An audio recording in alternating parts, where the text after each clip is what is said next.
my name's Sud Koushik. I'm an ophthalmologist completing a fellowship in refractive surgery at Cleveland Eye Clinic, and I'll be joining Laser Eye Center of Silicon Valley here in the fall, and moving to California within a month. That's awesome. And I'm Sam Barry, also ophthalmologist, cataract, refractive, cornea, based in St. Louis and Columbia. And that's how I met Sud, was through Mizzou, through residency. I did my fellowship for a year after in Baltimore and DC with Solomon Eye Associates and University of Maryland. So we're excited to get this started. Pumped about the podcast. And the name we have to give credit to Jen for, right? Now I know. Well, today we're going to do episode 1, which is our favorite thing in the whole world, cataracts. At least my favorite thing. Love cataracts, love cataract surgery. There's a lot of good things that we get to do, but our bread and butter is kind of cataracts. So it's a good place to start. Yeah, I think it's a wonderful place to start. Sam knows for how much of a nerd I am when it comes to history and etymology. So I feel like just my spiel, too, when I'm seeing patients in clinic and they inadvertently will always ask me, what is a cataract? Is always like defaulting on the origin of the word cataract, which actually both has Latin and Greek origins. Essentially calling it waterfall or portcullis. So kind of that old Roman gate that you can imagine in front of a castle that kind of comes down, and then waterfall, of course, having that flowing effect. So a cloudiness of the natural lens in your eye is kind of how I explain it to patients. I don't know. What do you do, Sam? I love it, man. Yeah, I don't go into the full etymology because I'm just not as smart as you. That's really the reason. If I knew that, I probably would be doing that. But I just tell them it's something we're born with. You know, we're born with a lens in our eye, and then over time it gets cloudy, and that cloudy lens is just referred to as a cataract. So I think there's an understanding by some people, or maybe a misunderstanding, that it's something that's growing in your eye or something that's, very wrong with your eye or some sort of pathology. And in a way it is, it's decreasing your vision, it's impacting your vision, but it's something that's been there your whole life, just slowly kind of becoming cloudier and cloudier. So, there's kind of different milestones when it comes to our visual development. And, I tell people the earliest sign of a cataract is needing reading glasses or needing bifocals. That's kind of the earliest sign that the lens in our eye is changing. What about cataract surgery? How do you transition from talking about cataracts and what they are to what surgery is or why somebody would have surgery? Yeah, I mean, I think for this, I try and keep this way more simple and direct, where just like you said, since it's a cloudiness of the lens, I explain it as us removing that cloudy lens, maintaining the normal support structure that the lens had previously, and then inserting an intraocular lens in its place that will remain there for the rest of their life. And I keep it kind of basic in those terms. I like to describe it also as a fairly efficient surgery taking around 10 minutes. And then from there, we kind of naturally go into risks and benefits of doing the surgery. I think that's perfect. I think that's just ideal. I feel like I even learned from that. So usually I say the same thing with removing the cloudy lens and putting another lens in its place. I usually say something like a clear lens instead of that cloudy lens. But your point about leaving kind of that support structure in place that was holding your lens, that's our goal of the surgery, is super smart and informative. Because I think a lot of people end up asking me, how does that lens stay in place? Do you sew it in place? What is the mechanism by that lens kind of staying there? And then when we talk later about maybe torics and astigmatism correction, talking about how it's held in place, and how we orient it is very helpful. So, again, just learning from you as I go, like usual. So, I don't know, Sam, I mean, you've explained to the patient that they have a cloudy lens, that you need to remove their cloudy lens and put in a nice clear lens in its place, and that this surgery will take about 10 minutes. Do you go into detail about what's actually happening during the surgery, or do you leave that more to, if the patient actually brings up a question about that? Yeah, so I try to touch on kind of intraoperative expectations, talking about, most people are asking, how will I be feeling? Will I be fully asleep? Is it general anesthesia? I get kind of nervous about people, touching my eyes or working with my eyes. Totally understandable. I think if you don't have any fear of somebody operating on your eyes, it's not unusual to have that fear. So I tell people that we give them an excellent level of sedation so that they're nice and comfortable. Our goal is just safety, to do the surgery well for them. And usually what that means is that they're just comfortable and cooperative and able to kind of hear us and follow instructions. So they're not fully asleep, but they're also not at the level of consciousness they are in clinic. Those nerves are kind of taken away by the medication. And then in terms of, after Hmm. that, I'll tell them I'll be talking you through it. We can give you more sedation if you need, but most people, the level of sedation that we start with, as long as we can talk throughout it, you'll be done in 10 minutes and very comfortable.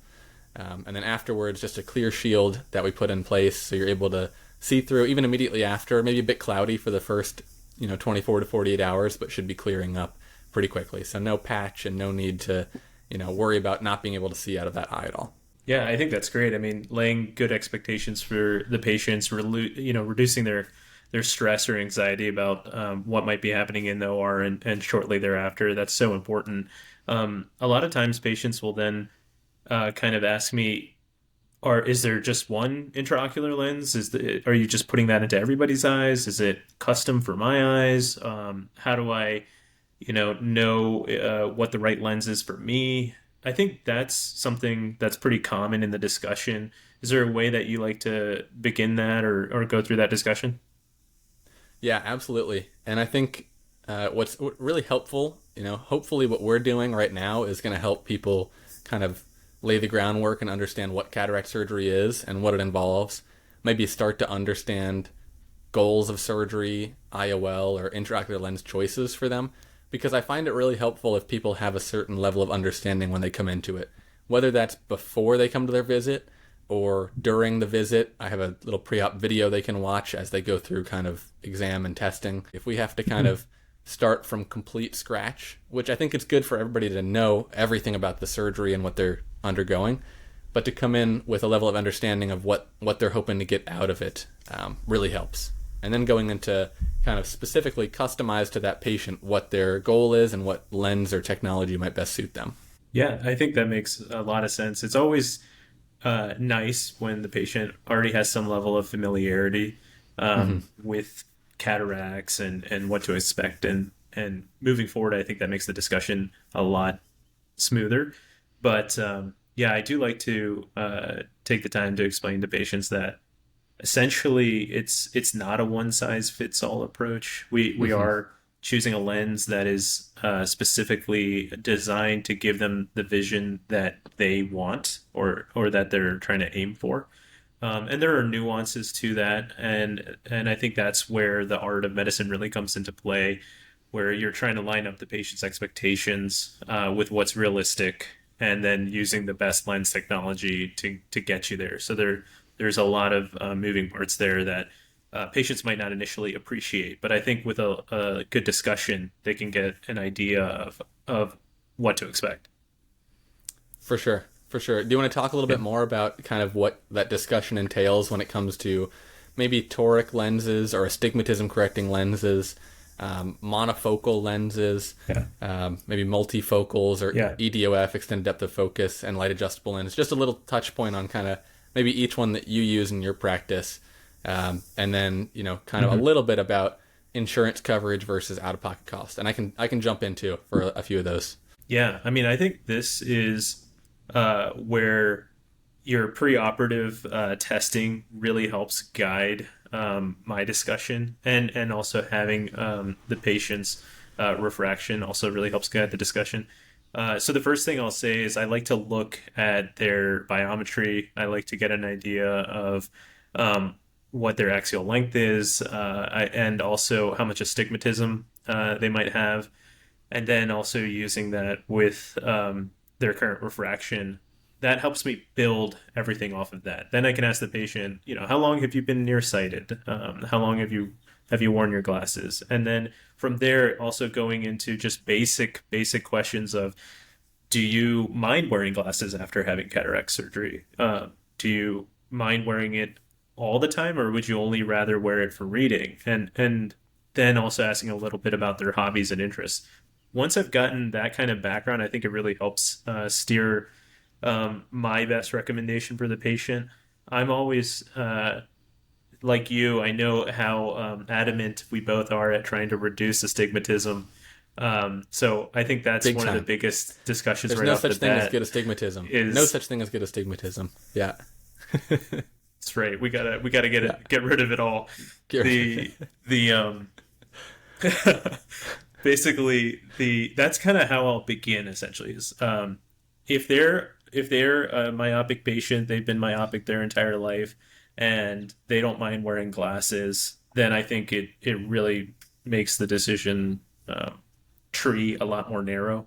Versus if they're trying to tell me that they never really want to wear glasses at all or reduce their dependence on glasses entirely, that becomes a whole different discussion. I think from here, it becomes challenging too, because in this day and age, so many patients have had refractive surgery hmm in the past. And so, whether they've had LASIK or even RK from back in the day, this makes it a challenge in choosing the right IOL for them and reach their expectations.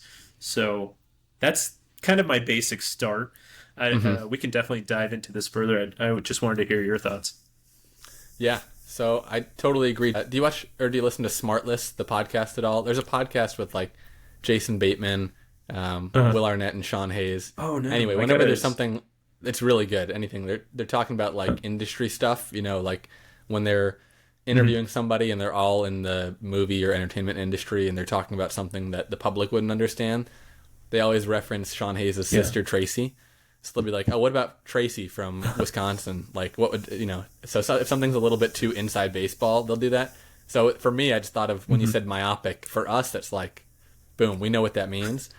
But for Tracy, Yes. myopic just means nearsightedness, or being able to see up close without glasses, but far Mhm. away you need glasses. So this is typically people who start wearing glasses as kids, in their, you know, 5 to 10-year-old, 12-year-old range, and they can't see far away. They need them for driving, you know, and that's the much more common what we call refractive error, farsightedness or hyperopia.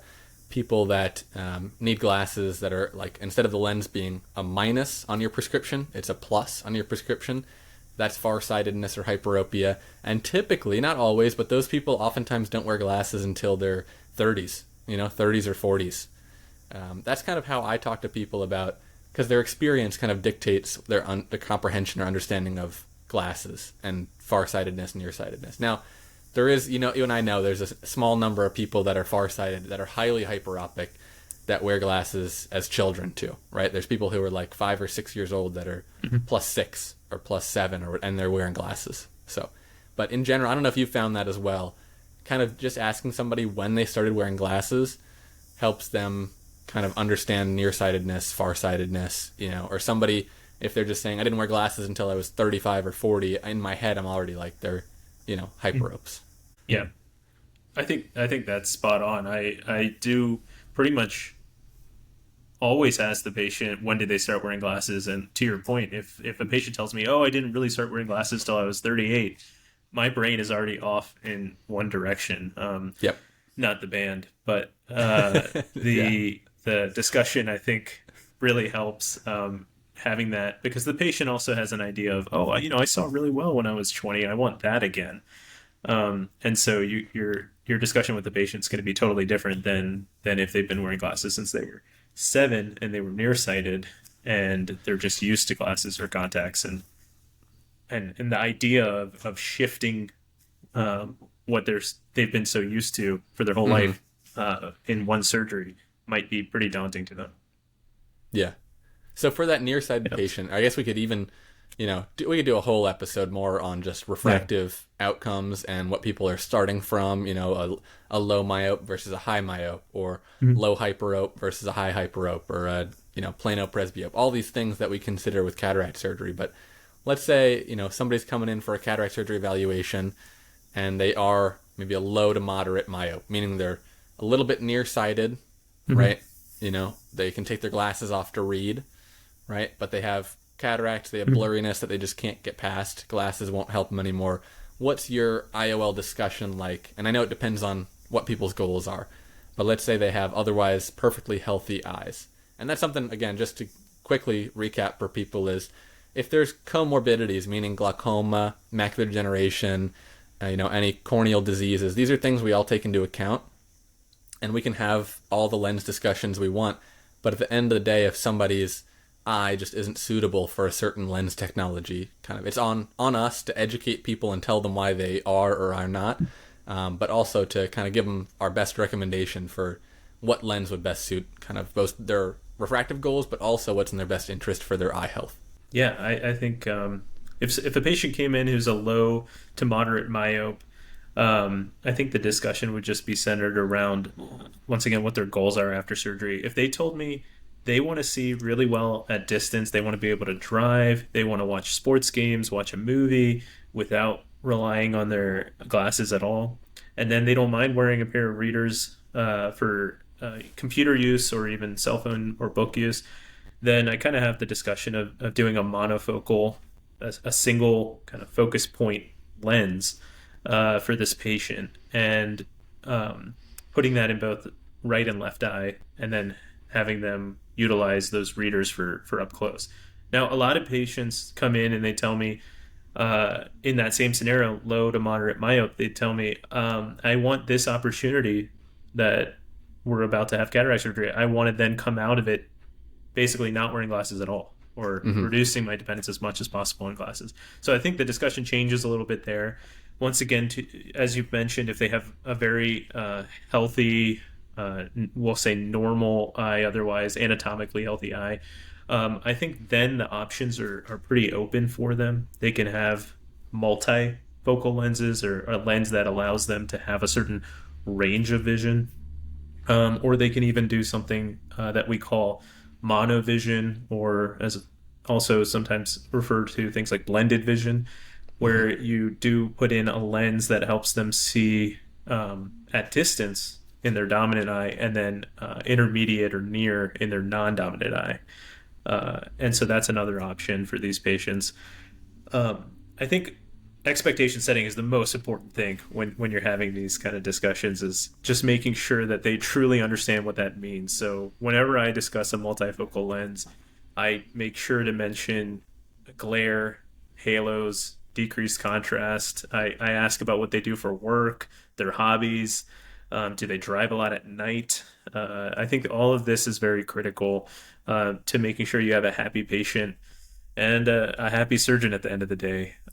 So that discussion is important. And then same thing with monovision. If possible, I do like to try it with contact lenses on these patients if they're willing to do that. If they've never had that trial before, I think that's a great option.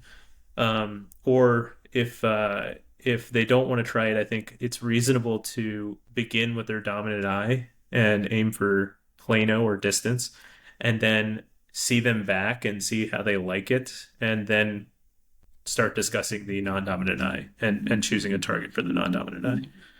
What about you, Sam? What do you like to do? I think that's great, and I think you made a really, really good point where, like, we can talk about this, and we love talking about this stuff. This is like our, I don't know, one of my favorite things to talk about is lens technology, cataract surgery, getting people the best outcome. At the end of the day, it is about that. It's about getting people the best outcome and then making sure they're happy, and we feel like we're doing the right thing for them. So I think you nailed it entirely, which is we're just people helping people, just trying to get that outcome that people want. Just in the same way that you and I both had eye surgery. I had LASIK to get glasses independence. You had EVO ICL to get glasses independence. So, at the end of the day, we're just helping each other out. So that's the way I like to look at it in clinic. If this is my family member or myself, if I was in their shoes, what would I be looking for? Making sure that we're always taking care of the patient first. So for lens technology specifically, you were kind of talking about monofocal, toric, and multifocal. And those are all ones that I use, with patients in my practice as well. The one I would add to is light adjustable lens. And it's very similar to a monofocal like you were talking about, with the added benefit of being able to post-operatively make a certain amount of adjustment to the lens.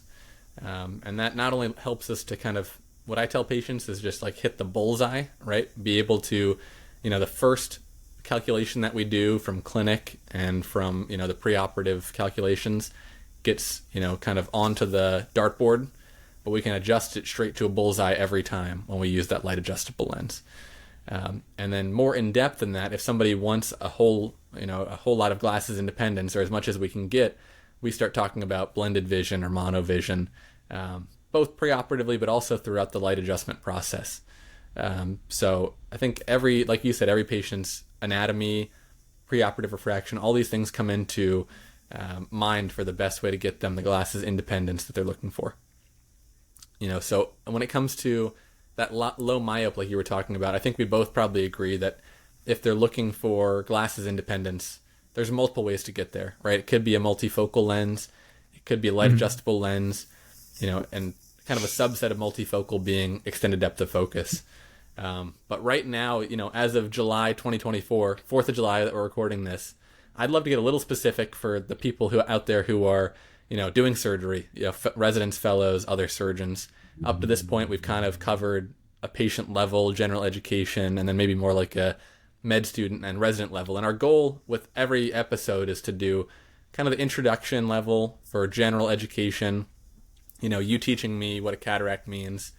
Even though I do cataract surgery all day, every day, apparently I don't know etymology, I don't know words. So again, just teaching me for the first few minutes, and then we'll go med student and resident level or fellow level for kind of the middle segment. And now at the end of kind of this, segment, doing really kind of high level, like surgeon to surgeon, maybe pearls, tips, experience with certain lenses, certain technologies. So I'll lead off just for a second. I talked about the light adjustable lens. Big fan. I do tell patients if they're a good fit for it and we're talking about it, I tell them it's what I'd have for my eye right now if I was having cataract surgery, because multiple reasons. Number one, I've had LASIK, so I think it gives me the best refractive outcome possible. And then number two, the adjustability post-operatively is nice in that I'd love to try some, mini mono or blended vision to try to get as much glasses independence as I can. It's a little bit hard right now, I think, for both of us. Just being such young whippersnappers, we don't need reading glasses. But to immediately need that after cataract surgery would be a huge change. So I think the adjustability and the being able to test drive it and control it post-operatively would be nice. That being said, I wouldn't be against certain multifocals that I think patients that I've done surgery for have been super happy with. So personally, in my practice, PanOptix is the multifocal of choice for me. And that's not to disparage other ones. It's just that if you have a good fastball, throw the fastball. It's just something that works really well. So how about you and your practice, both residency, fellowship, and just everything, that you're doing lately? Mm-hmm. Yeah. So I echo a lot of your comments. I do like the light adjustable lens. I think it gives you a certain level of flexibility and kind of tweaking. As far as multifocal lenses, I think PanOptix would also be my preferred multifocal lens of choice right now. As far as extended depth of focus that you had touched on, I do like the iHance lens, and I think that it has a place. I feel like it's very forgiving in a way. You can still get excellent distance vision outcomes and still possibly give a little bit of extra intermediate for patients. So I've had good success with that. When talking, because you had mentioned you had LASIK and I have EVO ICL, but when talking about patients who have had cornea-based refractive surgery and are now getting IOLs, I think that is an important discussion to have. So with myopic LASIK, which you had, you've now induced positive spherical aberration on the cornea. So are there certain IOLs, setting aside the light adjustable lens for a moment, are there certain IOLs that you prefer to use in patients who have had myopic LASIK? Yeah, great question. And I'll just fall back on the fact that I'm essentially just a guy breaking up rocks, breaking up cataracts, and I leave the actual calculations and math and smartness to people like you and Dr. Wiley and Dr. Salman, people that are at the forefront of the field. I kind of follow the pack. I'd say in general, I just avoid certain lenses. I don't want to induce positive spherical aberration. I think that in general is not a great idea, for me at least, in my head. But I will say, I don't really specifically avoid other lenses besides ones that have positive spherical aberration. I think it's a cool idea, and looking at what the preoperative spherical aberration is and trying to minimize it is a neat idea. I think you look at studies that have done that and specifically looked at each patient and individualized the lens to that patient, and it doesn't make a ton of difference. So I'd say the fact that Hmm. you can just post-operatively so easily make adjustments to the LAL is just the reason I'd almost always go with it for post-refractive patients. And I know maybe Yeah. I should think more about spherical aberration, but I think bigger picture refractive error, just sphere and sill, is magnitudes of Yep. more importance than just the spherical aberration. I totally agree with that. Actually, to that point, I do remember cataract coach Dr. Devgan. Yeah, When I was a resident, every morning log on, go on cataract coach, watch a video, learn some every single pearls, day, every and day. he had Same a here. great article. It every day. Yeah. It's just a part of your routine. Brush your teeth and watch some cataract coach.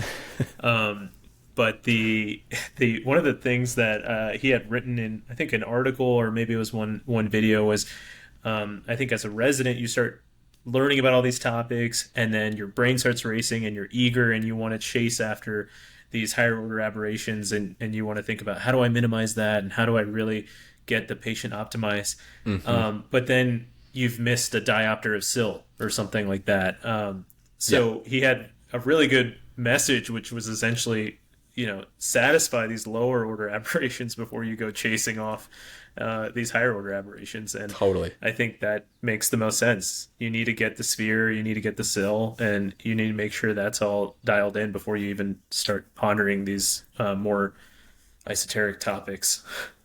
Yeah, I agree. I think episode 100 we'll have Matt Hirabayashi on, and he can finally teach me what sphere collaboration is and how to reduce it, because he's a brilliant guy and he's done a lot of Yeah. work and research on that. But for me, just Yeah. trying to hit the bullseye for refractive error is a good place to start. Because I do think really that's Definitely. that's the bread and butter. That's the biggest part of making people happy is hitting that refractive error. Hmm. Just hitting that bullseye. So Yeah, yeah. For that reason, I mean, if definitely. let's say we missed the mark on, and this is getting a little in the weeds, a little too deep for Tracy out there, but let's say we do a multifocal and do miss the mark. Somebody's Hmm. a -1. What options do we have, or what would be your go-to? Let's say an unhappy multifocal, generally because of refractive error. Let's say they're a -1, Hmm. and they're in the first 6 months or 12 months after surgery. Would you think about lens exchange or LASIK or SMILE or kind of what? Let's say -1, -1.5, Hmm. something like that. Just off a little bit. And I know, Yeah. just to be clear, I don't think that happens very frequently anymore with our current IOL calculations. I haven't seen that in quite a while. But just what would be your go-to, and what would you talk with patients about? Like they're saying, I paid some extra money, I want glasses independence, and we didn't quite hit that goal. Yeah. I definitely agree with you that I don't think it's as common of an issue this day and age with our wonderful calculations, but it does still happen, and I think the discussion would revolve a little bit around timing. I think patients sometimes are very eager to have that crystal clear vision at post-op day one, and I always remind patients that while that is our goal too as a surgeon, we want to get you there as fast as possible.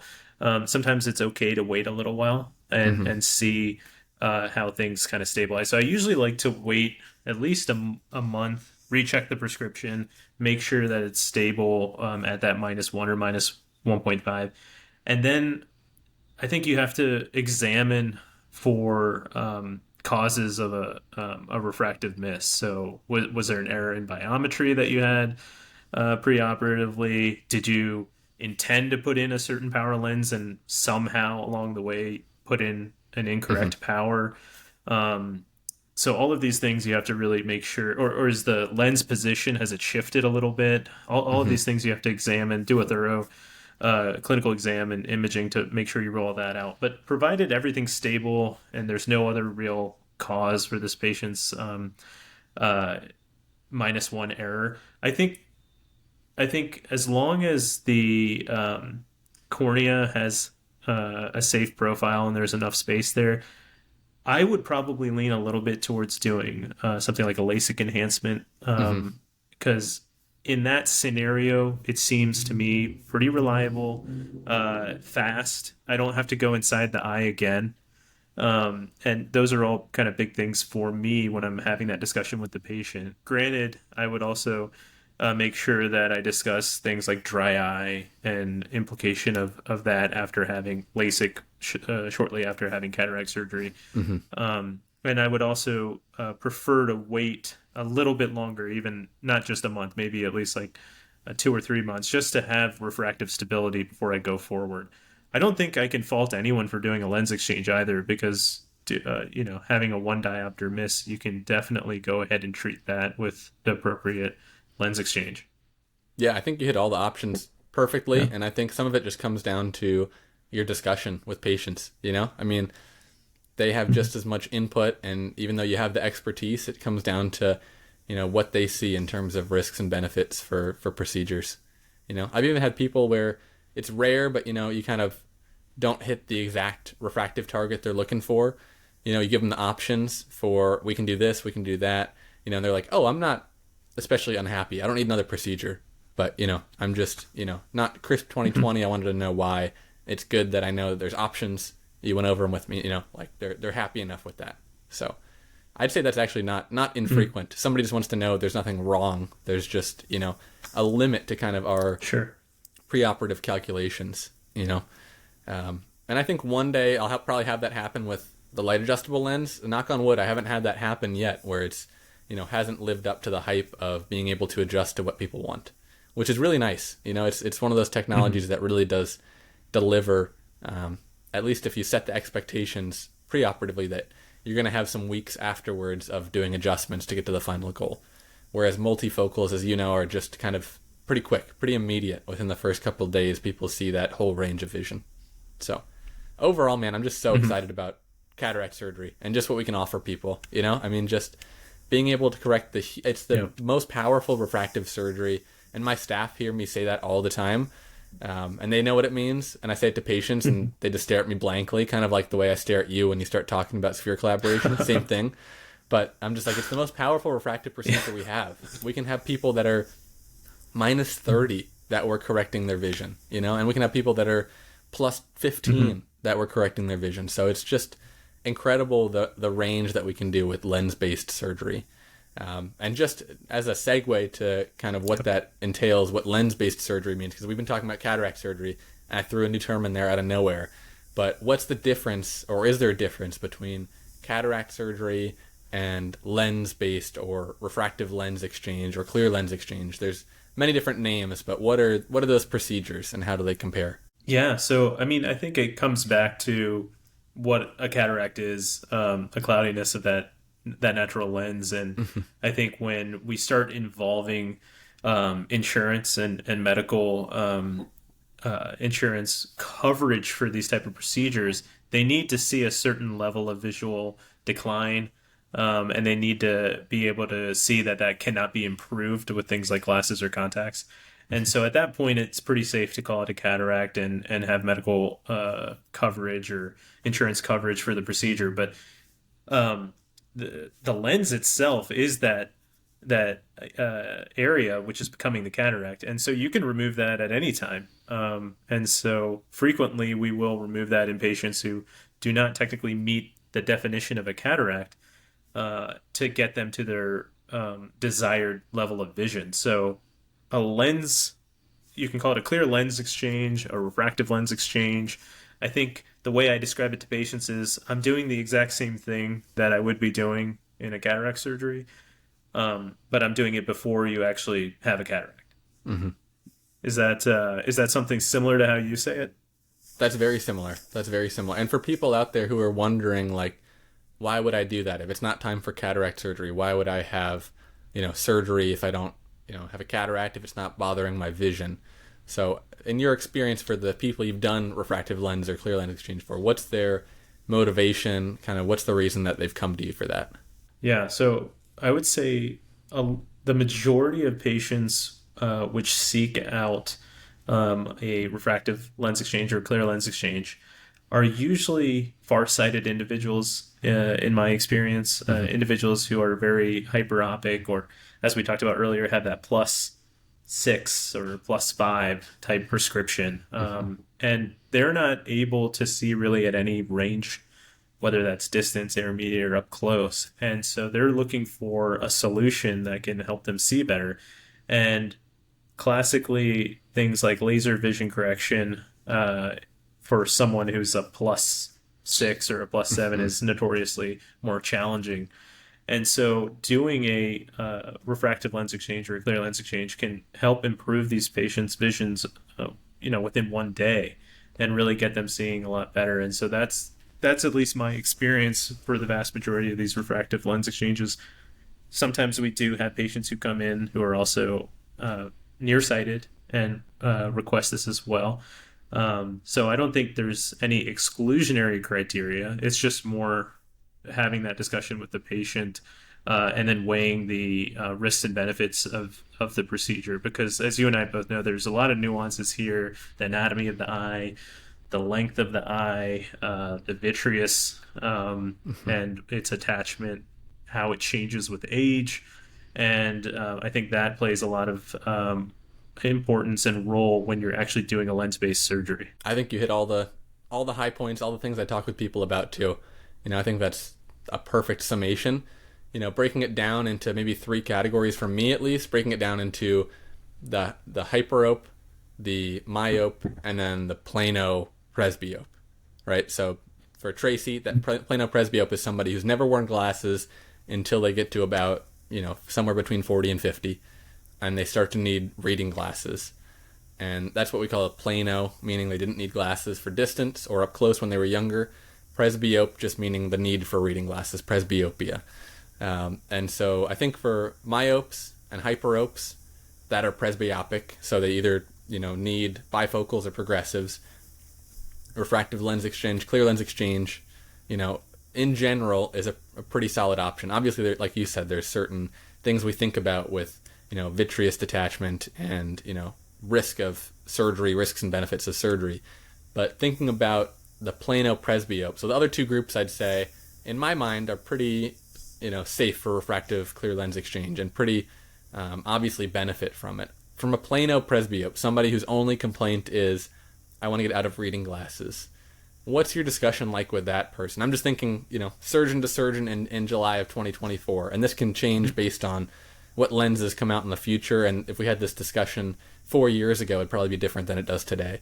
But what's your discussion like for somebody who just wants to get rid of reading glasses, wants a procedure that can help with that? Yeah, I think the discussion becomes more heavy on my end, if that makes any sense. I like to have an abundance of caution in these type of scenarios because a plano presbyope, presumably they are still seeing very well at distance, and they're doing all of their driving and sports activities without much issue, and they're really only having an issue with things in that intermediate near range. And so I don't like to overpromise and underdeliver. And even though Hmm. we have fantastic IOL technology and we have wonderful preoperative measurements and calculations, it still doesn't change the fact that we aren't quite there at being able to give someone the level of vision they had when they were 18 years old and they never had to wear glasses or contacts for anything. Hmm. So my discussion with them is just really making sure they understand what they're going to get. They might get an improvement in their near vision, but are they going to at least maintain the level of quality for their distance vision? I think that is something that I have a strong discussion with them. Hmm. We could, I think, talk in great detail about all the different options for these patients, but I think it would once again kind of fall into those big umbrella terms where we talk about something like a multifocal lens or doing something like monovision or blended vision to help these patients out. Yeah, that's exactly what I would say too. Same thing. I even kind of fall back on less surgical things as well. If people come in for that consultation, I'll say something like trying a contact lens for monovision, you know, or seeing one of our optometry colleagues because they're very good about getting people, glasses independence with contact lenses or with kind of even Vuity, other things that we can try before somebody goes into a surgical procedure for it. Not that there's a downside to having a clear lens exchange as a plano presbyope. In my practice and what I'm comfortable with right now, I kind of wait until people are very presbyopic too. And not like, oh, I'm starting to need reading glasses. Like I need plus 250 reading glasses to see anything, right? Because over many years, that lens is hardening and we're needing reading glasses more and more and more. So it kind of starts sometime in your 40s, and then really the end of presbyopia, kind of the plateau that I talk to people about, is probably around 55 or so, where you just need the same strength of reading glasses across the board. I had somebody this week ask me, after cataract surgery, will I need stronger reading glasses? Because I've needed more and more power for reading glasses over the past 10 years. And they were already at a plus 250 ad in their glasses, and I was like, nope, you're going to have the same one. Again, lost some people there in terms of the math and the optics, but tried not to didn't try to confuse myself. If I keep myself, following, then hopefully other people can too. Yeah, the one thing I wanted to add to that is a pearl that one of my mentors, Dr. Wiley, had taught me, is basically this ratio essentially of the patient discussion. If I can solve three things: cataract, distance vision, and near vision issues. If I can solve all three of those for a patient, I think I'm going to have a very happy patient. And so the discussion tends to be a little less nuanced and a little less verbose from a surgeon-specific language. But if I have, to your point of a patient coming in who's a plano presbyope, I'm not solving a cataract for them, really. I'm not solving their distance vision. I'm really only trying to solve their near vision. And so I'm only doing one of those three things. So when I'm talking to them, my discussion is going to be very detailed. It's going to take more time in the room. And I'm going to really just make sure they understand what they're getting into if they decided to go through with a surgical procedure.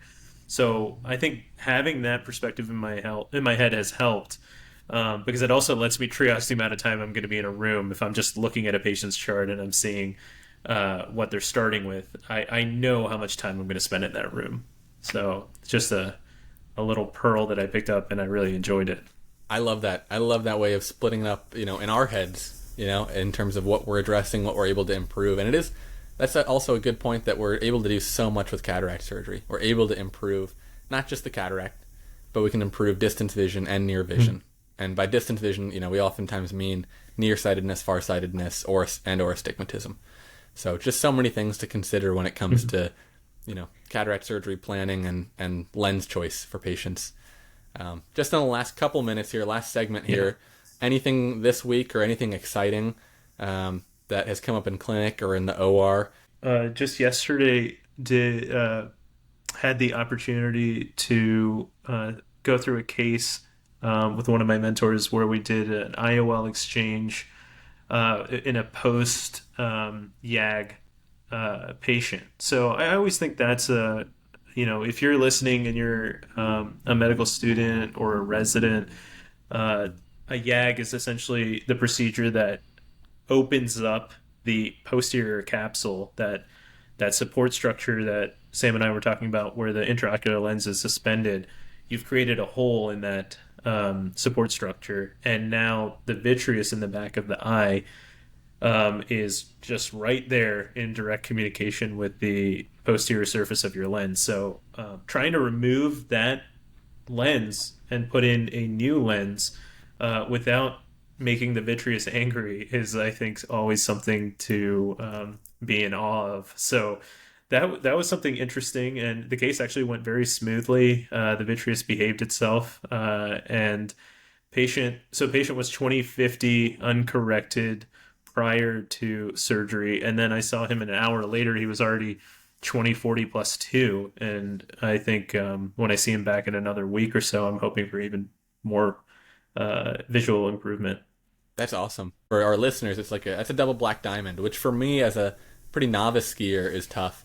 Sud, I know that's easy for you. You're just double black diamond is nothing. Surgically easy. You're on to hella skiing, doing some really advanced surgical techniques. But congrats, man. That's awesome. What was the reason for the exchange? And why do you think, what was the reason for the visual improvement so quickly after surgery? It was very challenging. So this was talking about expectation settings. This was a long conversation with him where we went through risk and benefit in great detail, and even told him, there's a possibility that even after doing this, you might be in the exact same place or you could be a little worse depending on if other complications arise. So Yeah. he understood that, and he was willing to have some attempt to try and improve his vision. So I think, knock on wood, so far it looks like that's been a mini success. We'll see how he turns out. Nice. You got some angry motorists in the background. Yeah. You should probably not double park your car like Oh, that for a whole episode. This is Cleveland, man. This is Cleveland. Cleveland. So the technique actually used was you've seen the cartridge pull through technique. Oh yeah, where you kind of so that's essentially the technique that was used. But as to your point about the silicone IOL, it doesn't really want to fold very well, and it's kind of brittle. So when you're doing a cartridge pull-through technique with that, I would say that expect it to tear and expect it to kind of shear. So when trying to pull that silicone LAL through, it actually tore into about 3 different pieces. And so just ended up taking those pieces out kind of one by one through the cartridge. And then the haptics, I think that's actually an interesting point, is when you have a single piece and you're trying to rotate and kind of lift it up and get it out of the bag. I feel like the single piece can get very adherent to the bag, and you have to be very careful. Whereas the PMMA haptics, I'll look while you're talking for a second. Let me see. Yeah. Okay. Those haptics don't really get adherent to the capsule, so it's actually fairly easy to kind of lift them and kind of scoop and spin the lens out at the haptic optic junction. Since it's PMMA, it just works out a lot easier. So that's like one benefit, I think, in the 3-piece IOL in terms of explaining it or removing it. It's officially looking at the directions for use, which for, again, medical students and residents, especially residents and maybe fellows, the directions for use, the DFU, for lenses are super important and helpful to know. They give you all the info, technical aspects of the lens. So it's a, like you said, silicone, biconvex, square optic design, and then the haptics are PMMA with a 10-degree angle. So I know you knew that, but I was just throwing it in there. So Nice. 10-degree angle is the reason it has to be the 7L rule, like Dr. Devgan would say. 7L, not the S, the anti-S formation. Yeah. The anti-S, just if you see S, then stop, right? Yep, exactly. So, I'd love just a real quick, just because we're wrapping up here, but just like 2024, July 2024, you've had EVO for how long now? How long has it been? Yeah, I've had EVO since December, first week of December 2023. So basically more than half a year, and I love it. I have no complaints with it whatsoever. I believe in their product, and I believe in it so much that I had it in my eyes. So I've loved it, and I think it does help me when I talk to patients about their options, and if they're an EVO ICL candidate. I think I can just share my experience, and they feel a level of comfort with that. That's awesome, man. I'm so happy for you. I know what it's like to go from like the headache of glasses and contacts, which it is relatively small. We live in a pretty easy world where glasses are readily available, contacts are available, but to be able to just move about your life without that little, trying to figure out in the morning if you're going to do contacts or glasses, or if you're going on a trip having to pack backup glasses or backup contacts, or, if you're swimming and you lose a contact, that sort of thing. I'm at the beach right now. I don't want to worry about that. I just want to have good vision, at the pool, at the beach. It's going to be great. So that's what I love for people. And Exactly. And speaking of EVO, for just one more second, like I had only done a handful that were below, like a -6 or -7 before this year. But this year I've luckily done a few, so a full range from -20, all the way to a -350, -3.5. So I think every single person, I know every single person that I've done it for, friends and colleagues and patients, and they're all just super thrilled with it. So again, we're not endorsed, we're not paid by them. We're just very big fans of the technology, and I'm super impressed with the way it's been treating people. Yeah, It's an exciting time to be an ophthalmologist, and I feel like that statement has been true every 5 years That's true. because the technology that we have and get to play with is just phenomenal. So if you are a medical student listening to this, you should definitely consider ophthalmology. It's the best. It is the absolute best. Yeah, and the people we work with are so fun too. I don't know. We've been to multiple different places between med school, residency, fellowship, attending jobs, and the people, the industry side, the just, other healthcare side, whether it's ambulatory surgical centers, nurses, ophthalmic technicians, everybody just loves what they do. And so I feel super blessed. I mean, so much of medicine, you get to feel good about helping people, but to do it in an environment where it you're happy to go to work and you're happy to do what you do every day is a blessing. So it's awesome. And to be able to record with you, man, dude, super fun. Super fun to be able to talk with you about this stuff. This is the best. And dude, we got so many decades. I know, to this come, is great. so, I mean, yeah, that's right. It brings me back to residency. For anyone also listening, Sam was actually my senior resident, and I looked up to him tremendously. So it is a pleasure to be able to be back and talking to you in person. You're too kind, man. And filming this podcast. We're both just Cavaliers at heart. We're both just Wahoos. Sud and I both went to the University of Virginia. That's true. And we're just a couple of Virginia guys. Yeah. Yeah. But man, I can't wait for the next episode. Couple of Virginia boys. That's right.